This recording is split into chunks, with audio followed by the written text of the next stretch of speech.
Hello and welcome all to our webinar. Today in this webinar, I will be exploring how Busy Software will help you to streamline your depreciation management. We all are aware about depreciations, what depreciation means. So today in this session, I will be addressing some queries that mostly arises in our mind when we try to manage depreciation through an accounting software, and how Busy will help you to simplify your depreciation management. I will explore each and every features related to this topic in this session. Now let's dive in and explore the potentials of smarter financial management through Busy Software. So let's start the session. If you have any queries related to depreciation, or if you have any queries to seamlessly manage your depreciations, then don't worry, we will resolve the majority of your queries regarding depreciation. So let's start with the requirement. तो सबसे पहले general functionalities और setup के basis पे समझते हैं कि क्या हम बिजी सॉफ्टवेयर से कोई फिक्स्ड एसेट लेजर क्रिएट कर सकते हैं. Is there any possibilities to create fixed asset ledger in Busy? So yes, possible है. आप बिजी सॉफ्टवेयर से एक फिक्स्ड एसेट लेजर क्रिएट कर सकते हैं, जो कि बिजी सॉफ्टवेयर में एडमिनिस्ट्रेशन मास्टर्स अकाउंट्स के अंदर आप जाके क्रिएट कर सकते हैं. तो एक बार प्रैक्टिकली भी देखेंगे सारे फीचर्स को वन बाय वन. सबसे पहले तो आपको एडमिनिस्ट्रेशन मास्टर के अंदर अकाउंट्स में आना है, ऐड बटन में क्लिक करना है. उसके बाद अगर आप क्रिएट कर रहे हैं लेजर, जैसे हमने फिक्स्ड एसेट क्रिएट कर रहे हैं, तो इसको हम ग्रुप फिक्स्ड एसेट के अंदर डिफाइन कर सकते हैं. तो जैसे हम ग्रुप फिक्स्ड एसेट के अंदर डिफाइन करेंगे तो हमें रेट ऑफ डेप्रिसिएशन मेंशन करने का ऑप्शन मिल जाएगा. तो हम यहाँ पर रेट ऑफ डेप्रिसिएशन मेंशन कर सकते हैं. ठीक है, तो कुछ इस तरीके से हम बिजी में फिक्स्ड एसेट लेजर क्रिएट कर सकते हैं. नेक्स्ट रिक्वायरमेंट पे आ जाते हैं, that is can busy support multiple depreciation method. So yes, absolutely, busy में आपको मल्टीपल डेप्रिसिएशन मेथड मिल जाएंगे. First, income tax act method. Second, that is the companies act method which work under return down value method.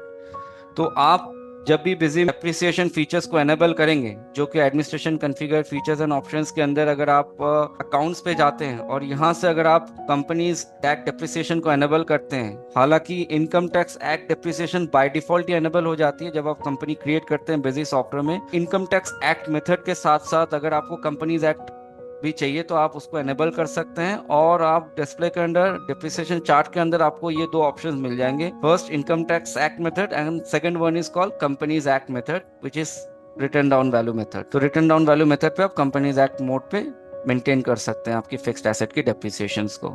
Next requirement पे आ जाते हैं, can I specify depreciation rate in Busy? तो yes, absolutely, you can specify depreciation rate in Busy as per income tax act method and as per companies act. तो एक बार practically देखते हैं busy software में कैसे हम डेप्रिसिएशन परसेंटेज डिफाइन कर सकते हैं.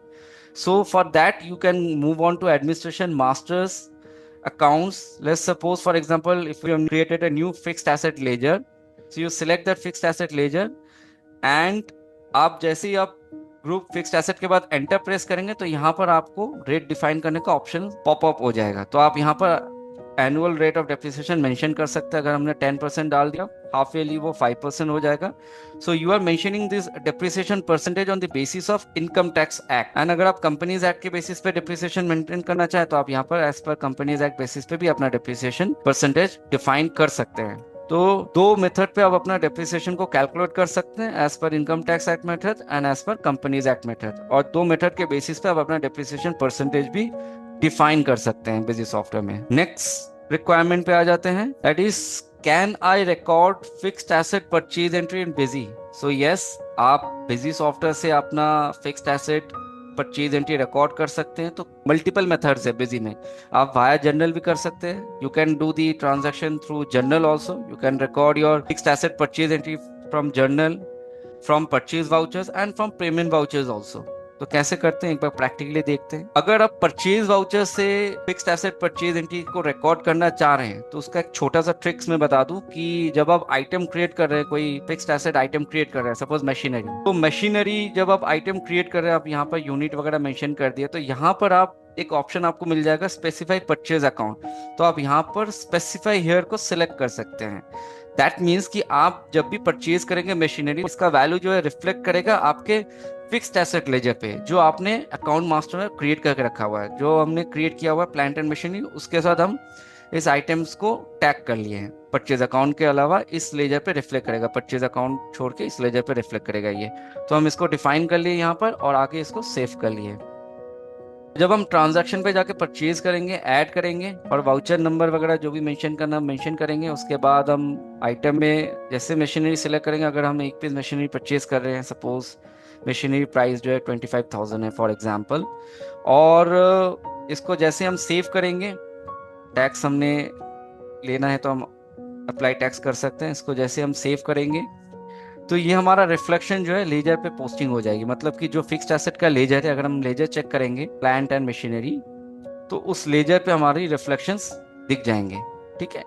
और इसकी अगर हम डेप्रिसिएशन चेक करने जाएंगे तो डिस्प्ले के अंदर जो डेप्रिसिएशन चार्ट है, अगर हम as per income tax act देखेंगे तो इस पर इनकम टैक्स एक्ट में हम प्लांट एंड मशीनरी सिलेक्ट करके देखेंगे तो प्लांट एंड मशीनरी में हमें दिखा देगा कि हमने 25,000 जो है रुपीज में परचेज किया हुआ है, और ये हमारी सेकेंड हाफ में दिखा रहा है।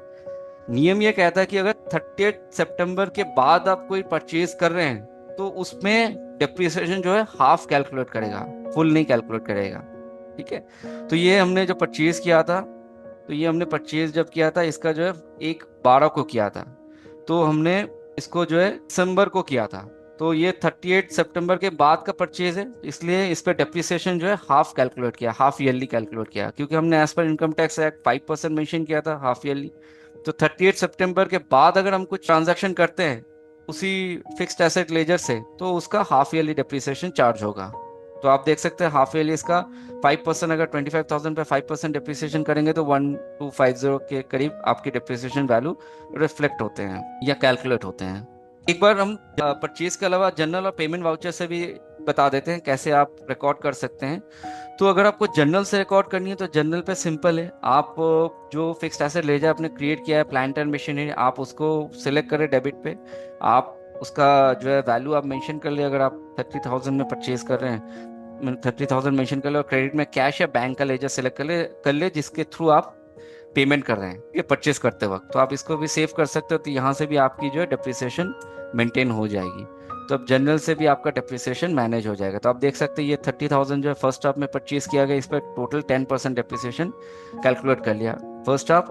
सेकेंड हाफ में भी आपने परचेज किया था, तो 30 सितंबर से पहले भी परचेज किया था, 30 सितंबर के बाद भी परचेज किया था। एक जनरल के थ्रू किया था 30,000 और एक परचेज के थ्रू, तो दोनों को ऐड करके जो टोटल वैल्यू होती है, कॉस्ट ऑफ फिक्स्ड एसेट होती है, उसके ऊपर डेप्रिसिएशन लागू हो गया। तो ऐसे आप जनरल या पेमेंट के थ्रू भी आप अपना डेप्रिसिएशन या अपना फिक्स्ड एसेट परचेज पोस्ट कर सकते हैं। नेक्स्ट स्लाइड पे आ जाते हैं, that is can busy automatically calculate depreciation based on the selected method and defined asset rate.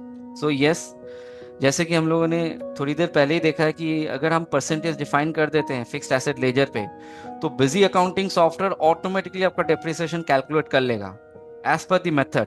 Method in the sense, अगर हम as per income tax method देख रहे हैं तो as per income tax method इसका जो डेप्रिसिएशन होता है प्लांट एंड मशीनरी का, वो यहाँ पर दिखा रहा है 4250। और as per companies act method अगर हम देखेंगे तो प्लांट एंड मशीनरी का डेप्रिसिएशन कुछ इस तरीके से दिखेगा। ठीक है, यहाँ पर आप देख रहे हैं 233 दिखा रहा है। तो इसका रीजन बताता हूँ, कंपनीज एक्ट डेप्रिसिएशन का जो रूल है वो प्रोरेटेड डेप्रिसिएशन पे दिखाता है। दैट मीन्स कि अगर सपोज आपका जो है डेप्रिसिएशन वैल्यू 20,000 है, आप इसको पकड़ लीजिए, सपोज ये फर्नीचर फिक्सचर का डेप्रिसिएशन वैल्यू जो मतलब कॉस्ट ऑफ फिक्स एसेट का वैल्यू 20,000 है, इस पे 10% डेप्रिसिएशन है। लेकिन ये हमने जो है, अगर हम इसका लेजर एंट्री चेक करें तो ये हमने एंट्री किया था 1/12 को। इसका मतलब ये जो फिक्स्ड एसेट हमने परचेज किया है ये हमने middle of the year purchase किया है, तो पूरा साल इसका यूज नहीं हुआ है फिक्स्ड फर्नीचर एंड फिक्सचर। तो एज पर कंपनीज एक्ट ये कहता है कि आपका cost of fixed asset formula ये कहता है cost of fixed asset into depreciation percentage into number of days ये एसेट यूज हुआ है, तो डिवाइडेड बाय 365 डेज देंगे तो एक्चुअल डेप्रिसिएशन का वैल्यू रिफ्लेक्ट करेगा एज पर कंपनीज एक्ट। तो कंपनीज एक्ट में प्रोरेटेड बेसिस पे डेप्रिसिएशन कैलकुलेट होती है। तो cost of depreciation into depreciation percentage into number of days use divided by 365 days. तो ये प्रोरेटेड बेसिस पे कंपनीज एक्ट डेप्रिसिएशन को रिफ्लेक्ट करता है। नेक्स्ट रिक्वायरमेंट पे आ जाते हैं, can busy automatically post depreciation voucher. Yes, Busy में ये प्रोविजन है कि आप डेप्रिसिएशन चार्ट से ही डायरेक्टली आप डेप्रिसिएशन वाउचर पोस्ट कर सकते हैं। अगर आप डेप्रिसिएशन चार्ट में है और as per income tax act आप देख रहे हैं, जो भी आपके फिक्स्ड एसेट की डेप्रिसिएशन है, आपको यहाँ पर सारे फिक्स्ड एसेट्स के लेजर्स दिख जाएंगे, उसके डेप्रिसिएशन दिख जाएंगे। आप यहाँ पर F4 बटन, नीचे शॉर्टकट लिखा भी है, अगर आप F4 बटन प्रेस करते हैं तो यहाँ पर आपको पूछेगा कि सारे फिक्स्ड एसेट लेजर के बेसिस पे डेप्रिसिएशन पोस्ट करना है या सिलेक्टेड अकाउंट के बेसिस पे पोस्ट करना है। So if you need to generate a depreciation voucher for a selective fixed asset ledger, then you can click on this option called selective ledger. So यहाँ पर आप सपोज कंप्यूटर पे, तो आपने कंप्यूटर सिलेक्ट कर लिया या प्लांट एंड मशीनरी सिलेक्ट कर लिया, तो प्लांट एंड मशीनरी पे आपको डेप्रिसिएशन वाउचर ऑटो पोस्ट करनी है, तो आप F4 बटन प्रेस करें, इसको सिलेक्ट करने के बाद सिलेक्टेड अकाउंट में क्लिक करें और यहाँ से आप डेप्रिसिएशन अकाउंट पे आप यहाँ पर डेप्रिसिएशन अकाउंट को सिलेक्ट कर ले, जो कि बिजी में बाय डिफॉल्ट क्रिएटेड रहता है, या अगर आपको क्रिएट करना है तो F3 बटन प्रेस करके आप यहाँ से क्रिएट भी कर सकते हैं। तो आप देखेंगे तो ये डेप्रिसिएशन अकाउंट्स जो है, ये इसका ग्रुप जो है एक्सपेंसेस इनडायरेक्ट एडमिन के अंडर डिफाइन किया हुआ है, तो ये बाय डिफॉल्ट ही क्रिएट हो जाती है बिजी में। Now if you click on this OK button, then from here an auto general posting will takes place। तो अगर आप जनरल पे देखेंगे तो इसका जो डेप्रिसिएशन वैल्यू होता है उस वैल्यू के अगेंस्ट पे एक जनरल पोस्ट हो चुका है, जहां पर आप देख सकते हो प्लांट एंड मशीनरी को इसने क्रेडिट कर दिया है डेप्रिसिएशन वैल्यू के साथ और डेप्रिसिएशन लेजर को डेबिट कर दिया है। तो कुछ इस तरीके से आपकी पोस्टिंग हो जाती है, ऑटो पोस्ट आप कर सकते हैं डेप्रिसिएशन चार्ट रिपोर्ट से। नेक्स्ट रिक्वायरमेंट पे आ जाते हैं, that is can busy calculate depreciation for mid year asset purchase. Yes, जैसे कि मैंने कहा थोड़ी देर पहले कि अगर आप 30 सितंबर के बाद परचेज करते हैं कोई फिक्स्ड एसेट, तो आपका डेप्रिसिएशन हाफ ईयरली हो जाएगा। मतलब अगर 10% डेप्रिसिएशन हो तो 5% कैलकुलेट करेगा उस कॉस्ट ऑफ फिक्स्ड एसेट पे। ठीक है, तो it will apply 50% depreciation if the asset is use for less than 180 days as per income tax act method, but as per companies act it will calculate depreciation based on the asset uses period. That means जैसे कि मैंने बताया companies act के basis पे prorated depreciation calculate होती है। That means as per companies act, if the fixed asset that I have purchased is used for 6 months or 4 months or 3 months, then accordingly that depreciation will get calculated। next requirement पे आ जाते हैं, can busy maintain separate depreciation books। so yes, जैसे कि मैंने बताया कि busy में आपको डेप्रिसिएशन चार्ट दो तरह के मिल जाएंगे, as per income tax act depreciation और as per companies act depreciation. तो मैं दोनों का एक बार और दोनों का जो प्रोसेस है एक बार और क्लियर कर देता हूं। इनकम टैक्स एक्ट में आप एनुअली और हाफ ईयरली डेप्रिसिएशन चार्ज कर सकते हैं। एनुअली डेप्रिसिएशन तभी चार्ज होगा अगर आप 1 अप्रैल में परचेज कर रहे हैं और पूरे साल आप उसको यूज कर रहे हैं, तो पूरे 12 महीने के लिए डेप्रिसिएशन चार्ज हो जाएगी 10% कंप्लीटली। अगर 20,000 वैल्यू है तो 20,000 पे 10% डेप्रिसिएशन चार्ज हो जाएगा, दैट मीन्स 2,000 डेप्रिसिएशन हो जाएगा। अगर वही लेजर या वही आइटम आप साल के 20 में परचेज कर रहे हैं, मतलब आफ्टर 30 सितंबर आप परचेज कर रहे हैं, तो as per income tax rule उस पर 10% डेप्रिसिएशन चार्ज ना होकर 5% डेप्रिसिएशन चार्ज होगा। दैट मीन्स 20,000 के ऊपर 5% डेप्रिसिएशन चार्ज होगा। बट यही अगर आप कंपनीज एक्ट के बेसिस पे समझें तो 20,000 आपका फिक्स्ड एसेट का वैल्यू है जो आपने परचेज किया है साल के पहले ही, सपोज आपने 1 अप्रैल में परचेज किया है, तो इन दैट केस आपका कंपनीज एक्ट के बेसिस पे अगर देखें तो अगर वो पूरा साल चल रहा है तो उस पर पूरी 10% अगर आपका डेप्रिसिएशन चार्ज हो रही है तो 10% डेप्रिसिएशन कैलकुलेट करेगा और उसका 2,000 हो जाएगा डेप्रिसिएशन पूरे साल के लिए। बट अगर आफ्टर 30 सितंबर वो परचेज किया गया है 20,000 पे, तो इसका मतलब कि 30 सितंबर के बाद अप टू मार्च 6 महीने वो यूज कर सकता है उस फिक्स्ड एसेट लेजर को या फिक्स्ड एसेट आइटम को। दैट मीन्स 6 महीने वो उस एसेट को यूज कर सकता है। तो uses period here is 6 month. So in that case 10% depreciation तो चार्ज होगा, but into number of days divided by 365 days, तो फिर उसका एक्चुअल डेप्रिसिएशन कैलकुलेशन निकल के आ जाएगा approximately as per companies act. Next requirement पे आ जाते हैं, can I generate an annexure summary of fixed asset. Now in Busy there is a report that will help you to get your annexure summary of fixed asset. So कैसे हम annexure summary report निकाल सकते हैं fixed asset की, एक बार देखते हैं। Busy में आप जैसे डिस्प्ले ऑप्शन में जाएंगे तो डिस्प्ले के अंदर फाइनल रिजल्ट के अंदर आप बैलेंस शीट में जा सकते हैं। बैलेंस शीट के अंदर आपको एक ऑप्शन मिल जाएगा एनेक्स्चर समरी का, तो इसके अंदर आपको फिक्स्ड एसेट का मिल जाएगा। जैसे आप फिक्स्ड एसेट में जाएंगे और अगर फिक्स्ड एसेट का पेरेंट ग्रुप भी चेक करना चाह रहे हैं, आप इसको एनेबल कर सकते हैं। और अगर आप इसको ओके करेंगे तो आपको ये एनेक्स्चर डिस्प्ले हो जाएगा, जहां पर आप देख सकते हैं आपने जो है कंप्यूटर परचेज किया है। तो ये एनेक्स्चर जनरेट कैसे होगा, तो इसका भी एक प्रोविजन और या ट्रिक्स में बता देता हूँ। आप यहाँ पर देख सकते हैं एनेक्स्चर में ग्रेटर देन 180 डेज में क्या वैल्यू है, लेस देन 180 डेज में क्या वैल्यू है। अगर हमने इसको सोल्ड भी किया है, अगर हमने इसको सेल कर दिया है फिक्स्ड एसेट को, तो सोल्ड वैल्यू भी यहाँ पर रिफ्लेक्ट करेगा। तो इसके लिए एनेक्स्चर समरी में आपको रिफ्लेक्शन लाने के लिए बेसिकली आपको अकाउंट बुक्स में लेजर पे जानी है, अकाउंट वाइज में जानी है, स्टैंडर्ड में जानी है, वन अकाउंट में। अगर हम कंप्यूटर करें या सपोज प्लांट एंड मशीनरी हम कर रहे हैं, ये हमारा फिक्स्ड एसेट लेजर है, प्लांट एंड मशीनरी को ओपन कर रहे हैं, जो ये हमने जर्नल के थ्रू ये जो पोस्ट किया था, ये एंट्री हम बैलेंस शीट शेड्यूल में मेंटेन कर सकते हैं। कैसे, तो हम F6 बटन प्रेस करेंगे। तो यहाँ पर F6 बटन प्रेस करते ये बता रहा है कि जो 30/9 को हमने जर्नल पोस्ट किया था, so this journal is do this journal belong to a asset purchase transaction और एसेट सोल्ड ट्रांजैक्शन और a depreciation transaction. So this was an basically an asset purchase transaction, so I can allocate with asset purchase. तो as per balance sheet schedule ये मेरा asset purchase reflection हो गया। यहाँ पर भी मैं इस एंट्री को भी अगर मैं बैलेंस शीट शेड्यूल मेंटेन करना चाहूँ तो इस एंट्री में भी मैं सिलेक्ट करके F6 बटन प्रेस कर सकता हूँ। यहाँ पर भी मैं इसको डिफाइन कर सकता हूँ एसेट परचेज। अगर ये मेरा एसेट परचेज ट्रांजैक्शन है तो मैं इसको अंडर एसेट परचेज सिलेक्ट करूंगा, ठीक है। और अगर ये मेरा डेप्रिसिएशन ट्रांजैक्शन है तो मैं इसको F6 बटन प्रेस करूंगा और इसको डेप्रिसिएशन के अंडर टैग कर दूंगा as per balance sheet schedule. तो इस तरीके से हम बैलेंस शीट शेड्यूल को मेंटेन कर सकते हैं, ठीक है, जो कि हम अकाउंट लेजर के थ्रू कर सकते हैं। F6 हमारा शॉर्टकट की है, टैग शेड्यूल। तो ये F6 से हम शेड्यूल को टैग कर सकते हैं हर एक ट्रांजैक्शन के बेसिस पे। और ये शेड्यूल टैग हो जाने के बाद हम फाइनल रिजल्ट बैलेंस शीट के अंदर अनएक्सटेड समरी के अंदर फिक्स एसेट में जाके हम देख सकते हैं, ठीक है। यहाँ पर हमारी देखिए प्लांट एंड मशीनरी के भी आप देख सकते हो ये आ गया रिफ्लेक्शंस, ठीक है। अगर हम प्लांट एंड मशीनरी को सोल्ड करते हैं, सेल करते हैं, तो सेल का भी रिफ्लेक्शंस हमारे इस पे कर देगा। जैसे अगर हम प्लांट एंड मशीनरी को सेल करने वाले हैं तो अगर हम रिसिप्ट के थ्रू भी हम इसको दिखा सकते हैं। अगर हमारे पास कैश आ रही है, ठीक है, या सपोज हम प्लांट एंड मशीनरी को सेल कर रहे हैं, सपोज 10,000 पे सेल कर रहे हैं and I am getting in cash. So जैसे हमने सेल कर दिया, अब इसका हम इसकी एंट्रीज हमें अभी रिफ्लेक्शन पे नहीं दिखेगा, ठीक है। यहाँ पर आप देखोगे तो सोल्ड पे यहाँ पर 0 दिखा रहा है सोल्ड कॉलम में। So is not reflecting right now in the sold column.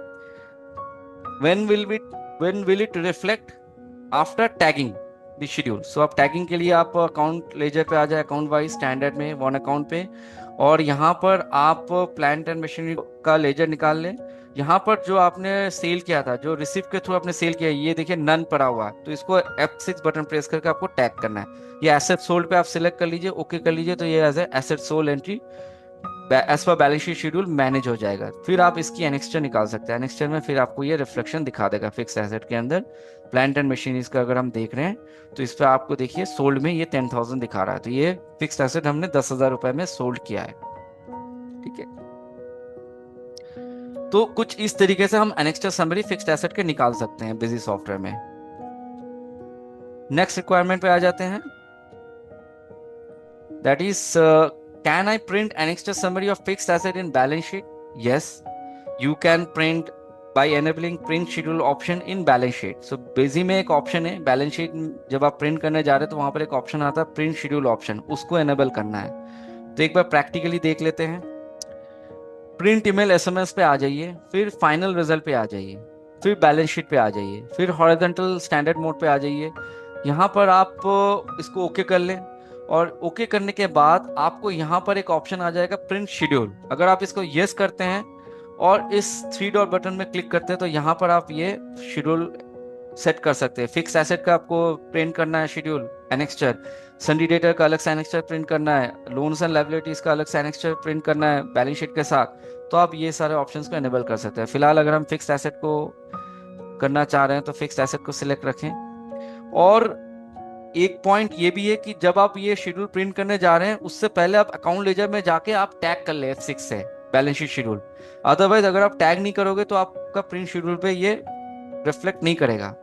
तो जैसे आप इसको प्रीव्यू करेंगे तो बैलेंस शीट के साथ साथ आपका ये पहले बैलेंस शीट आ गया, सेकंड शीट पे आपका ये अलग से एनेक्स्चर आ जाएगा बैलेंस शीट फिक्स्ड एसेट का।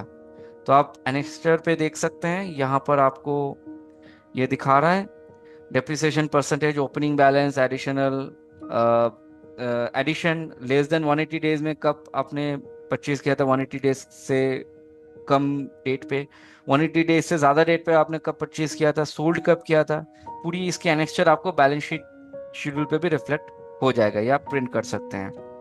ठीक है, तो ओपनिंग वैल्यू रिफ्लेक्ट इसलिए किया था क्योंकि जब हम plant and machinery fixed asset create किए थे अकाउंट मास्टर से, तो हम यहाँ पर as per income tax act हम यहाँ पर ओपनिंग डिफाइन कर सकते थे। तो अगर हम यहाँ पर ओपनिंग डिफाइन करेंगे, ये as per income tax act हम यहाँ पर ओपनिंग डिफाइन कर सकते हैं, मतलब प्रीवियस साल का कुछ अगर हमारा ओपनिंग बैलेंस पड़ा हुआ है as per income tax act, तो हम यहाँ पर डिफाइन करेंगे।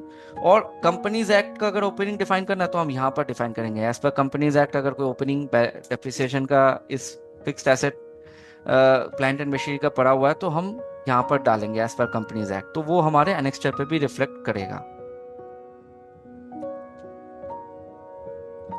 नेक्स्ट रिक्वायरमेंट पे आ जाते हैं, that is can busy export depreciation schedule for audit and tax filing purpose. So yes, जैसे मैंने दिखाया कि बिजी से आप बैलेंस शीट पे भी आप फिक्स्ड एसेट शेड्यूल जो है एनेक्स्चर जनरेट कर सकते हैं, और उसको आप पीडीएफ फॉर्मेट में भी जनरेट कर सकते हैं आपके ऑडिट और टैक्सेशन फाइलिंग के पर्पस पे। तो जैसे अगर आप प्रिंट ईमेल एसएमएस में जाएंगे और यहाँ से अगर आप बैलेंस शीट करेंगे तो जनरेट करेंगे, तो आप यहाँ पर आप एक्सपोर्ट कर सकते हैं इसको, आप पीडीएफ में एक्सपोर्ट कर सकते हैं, तो पीडीएफ में भी आप इसको जनरेट कर सकते हैं। बाकी अगर आपको यहाँ से एनेक्स्चर प्रिंट करनी है तो आप डिस्प्ले के अंदर, फाइनल रिजल्ट के अंदर, बैलेंस शीट के अंदर एनेक्स्चर समरी फिक्स्ड एसेट, यहाँ से भी आप एनेक्स्चर को जो है एक्सपोर्ट कर सकते हैं। यहाँ से एक्सपोर्ट करेंगे तो आपको एक्सेल, गूगल शीट, पीडीएफ भी मिल जाएगा। ठीक है, और अगर आप प्रिंट ईमेल एसएमएस से कर रहे हैं तो वहां से आप पीडीएफ फॉर्मेट पे जनरेट कर सकते हैं एनेक्स्चर को।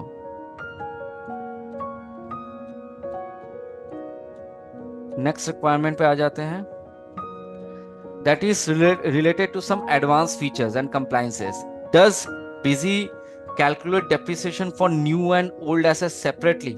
सो यस, बिजी में आपका न्यू एसेट और एग्जिस्टिंग एसेट पे आपको डेप्रिसिएशन कैलकुलेट कर लेगा। तो इस केस में एज पर कंपनीज एक्ट अगर आप देखोगे तो न्यू परचेज पे आपको प्रोरेटेड बेसिस पे डिप्रिसिएशन कैलकुलेट करेगा। जैसे मैंने बताया कि अगर उसने 30 सितंबर के बाद परचेज किया तो उसका जितना यूजेस पीरियड है, जितना मंथ यूजेस हुआ है, उससे इंटू होके कैलकुलेट करेगा डिप्रिसिएशन। ठीक है, एग्जिस्टिंग एसेट मतलब ओपनिंग पे भी डिप्रिसिएशन कैलकुलेट कर लेगा। फॉर एग्जाम्पल अगर आप depreciation chart पे देखेंगे, so if you look on depreciation charts income tax act purpose, or if I show you from the display option depreciation chart in company and act basis, if I explain you the feature here, let's say for example I'm selecting computer, so in this case you can see computer में आपका opening 50,000 है।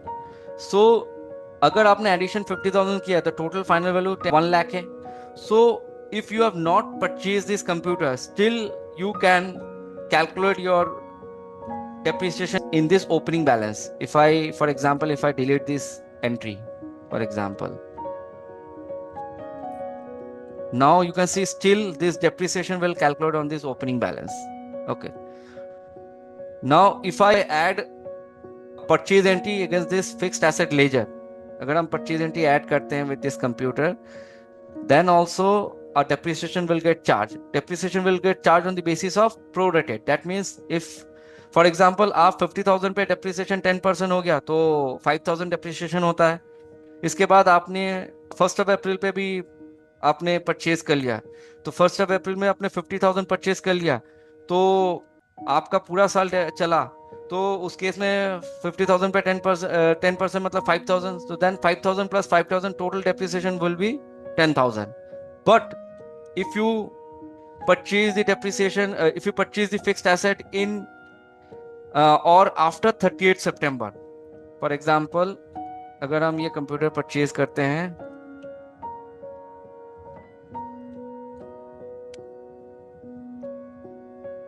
I show you through journal. इसको हम purchase करते हैं, suppose 1/12 को purchase करते हैं आफ्टर 30 सितंबर, या हम इसको 1 अक्टूबर कर लेते हैं. So I am purchasing computer once again with, for example, 50,000. I'm purchasing in cash and saving this. Now, in as per Companies Act, you will not find half yearly or full year depreciation concept that you will find in Income Tax Act. यहाँ पर आपका prorated basis पे होगा, मतलब जितना month use हुआ है. तो ये 50,000 पूरा मंथ यूज हुआ है, क्योंकि ये ओपनिंग बैलेंस है, तो इस पे 5,000 तो कैलकुलेट करेगा.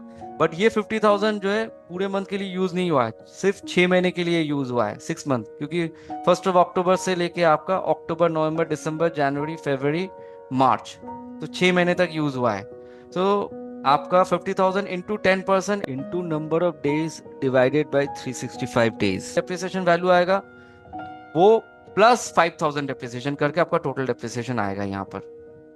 ठीक है. So this will calculate on prorated basis on new purchase of fixed asset. Coming on the next requirement, can busy handle bulk asset depreciation? Yes, obviously.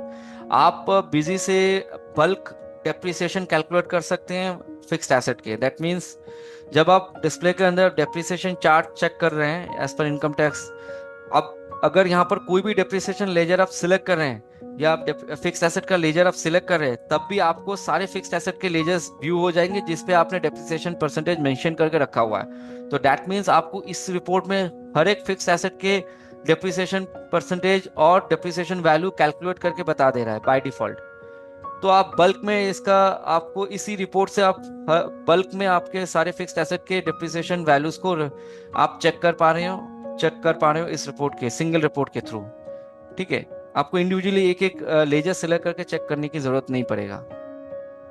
So in Busy we are giving this bulk option to see the depreciation calculation for all the fixed asset ledger in a single shot. So that's all from my side. So these are the queries that mostly arises in our mind whenever we are going to maintain our depreciation